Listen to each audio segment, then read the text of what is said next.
Hello, আসসালামু আলাইকুম। Question time বাসী, আপনারা সাধারণ পানির সাথে মাঝে মধ্যে লেবুর শরবত খাবেন। লেবুর শরবত কি উপকার করে জানেন?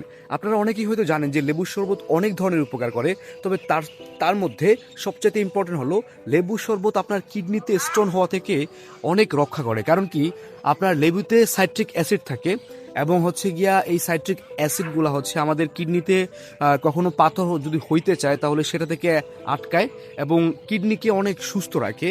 এবং আমাদের কিডনিতে যে বজ্রগুলা জমে, আপনারা সবাই জানেন যে কিডনির কাজ আমাদের পানিকে রিফাইন করে মূত্রতে কনভার্ট করা, এবং পরিপাক তন্ত্রের মধ্যে একটা আমাদের এই কিডনি।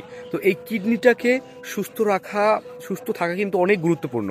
আর এটা আপনারা যদি সাধারণ পানির সাথে সকালে খালি পেটে বা বিকালে যে কোনো সময় যদি মাঝে মধ্যে লেবুর শরবত খান, তাহলে এই ধরনের কিডনি স্টোন থেকে আপনারা অনেকটাই মুক্ত হতে পারবেন।